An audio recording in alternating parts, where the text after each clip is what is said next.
साथियों, मेरे चैनल से जुड़ने के लिए सब्सक्राइब बटन को प्रेस कर दीजिए और यदि आप चाहते हैं कि नया वीडियो अपलोड होते ही आपको मैसेज मिल जाए तो बेल आइकन को भी ऑन कर दीजिए। नमस्कार, जय श्री राधे। मैं अंकुर जोशी आप सभी का अंकुर एस्ट्रोलॉजी चैनल में बहुत बहुत स्वागत करता हूं। मेरे प्रिय साथियों, इस एपिसोड में हम वृश्चिक लग्न का मई माह का राशिफल समझने वाले हैं। देखिए, मई माह के प्रारंभ में जो ग्रहों की स्थिति रहने वाली है यह आप स्क्रीन पर कुंडली में देख सकते हैं। देखिए, मई माह के प्रारंभ में सूर्य, बुध, बृहस्पति और राहु जो है ये आपकी कुंडली के छठे भाव में है और शुक्र मई माह के प्रारंभ में सप्तम भाव में है और मंगल अष्टम भाव में, केतु द्वादश भाव में और शनि जो है वो चतुर्थ भाव में है। इसके अलावा कौन कौन से ग्रह जो है कब कब राशि परिवर्तन कर रहे हैं यह भी आप स्क्रीन पर देख सकते हैं। मेरे प्रिय साथियों, यदि आप बिल्कुल बेसिक से बिल्कुल शून्य से एडवांस ज्योतिष तक का ज्ञान प्राप्त करना चाहते हैं तो हमारे ऑनलाइन बेस से जुड़कर आप बिल्कुल शून्य से ज्योतिष का ज्ञान प्राप्त कर सकते हैं। समय समय पर हमारे ज्योतिष सीखने के ऑनलाइन बेच चलते रहते हैं। आपके सामने स्क्रीन पर दिए नंबर पर आप व्हाट्सएप करें। व्हाट्सएप के माध्यम से आपको समय समय पर हमारे ऑनलाइन कोर्स की जानकारी प्राप्त होती रहेगी। इसके अलावा यदि आपने अभी तक मेरे चैनल को सब्सक्राइब नहीं किया है तो सब्सक्राइब करके बेल आइकन अवश्य ही दबा दीजिएगा ताकि जब भी कोई नया एपिसोड अपलोड हो तो आपको मैसेज मिल जाए, आपको नोटिफिकेशन मिल जाए। मेरे प्रिय साथियों, यह जो राशिफल हम अभी समझ रहे हैं यह ग्रहों के वर्तमान गोचर पर आधारित है और गोचर जो है अपने आप में स्वतंत्र फल नहीं दे सकते हैं।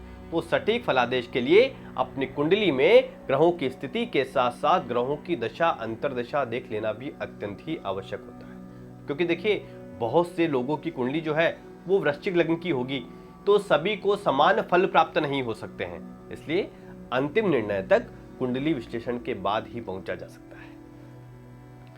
देखिए, अभी पिछले कुछ समय से आपका समय ठीक नहीं चल रहा है। मेरे प्रिय साथियों, लग्नेश मंगल जो है वह 13 मार्च से ही आपकी कुंडली के अष्टम भाव में है और अष्टम भाव को समस्याओं का घर माना गया है। यह समय आपके लिए टेंशन का है, संकट का यह समय है। मेरे प्रिय साथियों, अभी 10 मई को मंगल आपकी कुंडली के अष्टम भाव से नवम भाव में प्रवेश करेंगे, लेकिन वह अपनी नीच राशि में होंगे। देखिए, इससे थोड़ी बहुत राहत आपको 10 मई से मिलना प्रारंभ हो जाएगी, लेकिन पूर्ण राहत जो है वह 2 जुलाई तक ही आपको मिल पाएगी। मेरे प्रिय साथियों, अभी इस मई माह में यदि आपका मन कुछ ऐसा कहता है कि व्यापार में कुछ परिवर्तन किया जाए या नौकरी में कुछ परिवर्तन किया जाए, लेकिन एक बात को आप समझ लें कि व्यापार में आपको कहीं कोई परिवर्तन नहीं करना है और देखिए नौकरी में भी आपको कहीं कोई परिवर्तन नहीं करना है। यदि अभी तक आपके पास कोई जॉब नहीं है और जो है आप कहीं जॉब की तलाश कर रहे हैं तो 16 मई से 21 मई के मध्य का समय आपके लिए अच्छा है। इस समय सीमा में आपको नौकरी मिल सकती है। मेरे प्रिय साथियों, देखिए गुस्से से चीजें खराब हो सकती है और हो सकता है कि पिछले 1 से 1.5 महीने में यह समस्या आपके साथ रही हो, लेकिन देखिए इस मई माह में आपको किसी भी प्रकार के वाद विवाद में नहीं पड़ना है, अन्यथा बेवजह से आपके शत्रु बन सकते हैं। इसके अलावा यदि आपने कोई कर्ज ले रखा है तो पैसे मांगने वाले भी आपको परेशान कर सकते हैं।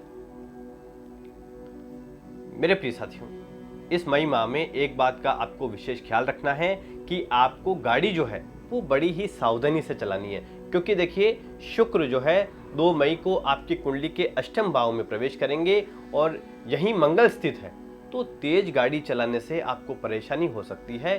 तो गाड़ी चलाने में विशेष सावधानी रखें।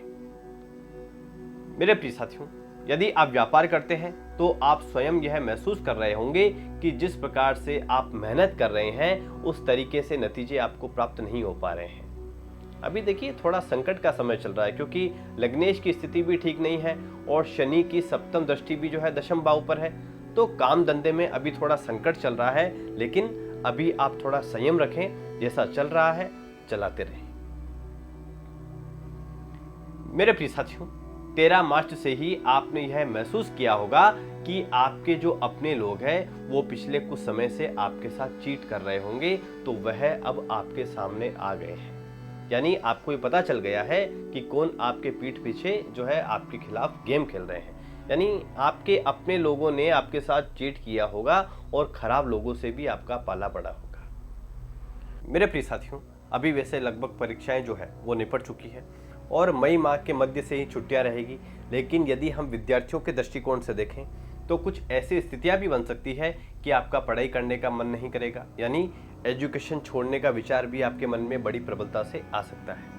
यदि ऐसा होता है तो आप समय समय पर मंदिर जाएं, साधु संतों का आशीर्वाद लें, जिससे बृहस्पति का सकारात्मक प्रभाव बढ़ेगा। मेरे प्रिय साथियों, यदि आप शेयर बाजार में पैसा निवेश करते हैं तो अभी कुछ समय आपको रुक जाना चाहिए, अन्यथा आपका पैसा रुक सकता है।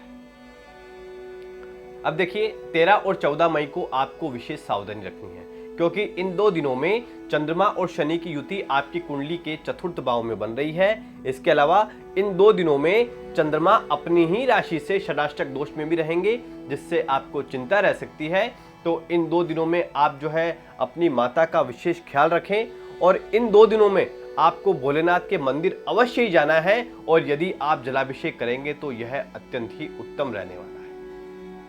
मेरे प्रिय साथियों, पिछले कुछ समय से यदि आपका कोई प्रॉपर्टी का विवाद चल रहा है या कोई पुश्तैनी जमीन का कोई विवाद चल रहा है, तो अभी कम से कम 10 मई तक थोड़ी शांति बनाए रखें, उसके बाद चीजें आपके पक्ष में होने लगेगी। इसके अलावा 4, 5, 6, 17, 18, 22 और 23 को भी विशेष आपको ख्याल रखना है।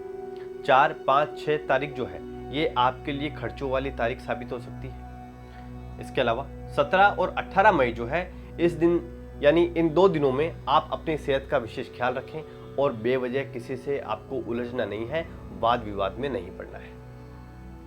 अब देखिए, अमावस्या जो है वह 19 मई को है। इस दिन जो है आप यथाशक्ति दान धर्म अवश्य ही करें और गौ माता को हरा चरा खिलाएं।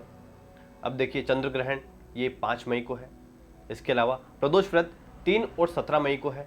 यदि आपकी कुंडली में चंद्रमा की स्थिति ठीक नहीं है और यदि आप किसी न किसी रूप से मानसिक तनाव में रहते हैं, तो इन 2 दिनों में आप भोलेनाथ के अभिषेक करें, मंदिर जाएं। ऐसा करके आप बहुत सुकून महसूस करेंगे।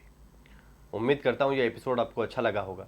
यदि अच्छा लगा हो तो वीडियो को लाइक अवश्य ही कर दीजिएगा, और यदि आपने अभी तक मेरे चैनल को सब्सक्राइब नहीं किया है तो सब्सक्राइब करके बेल आइकन अवश्य ही दबा दीजिएगा।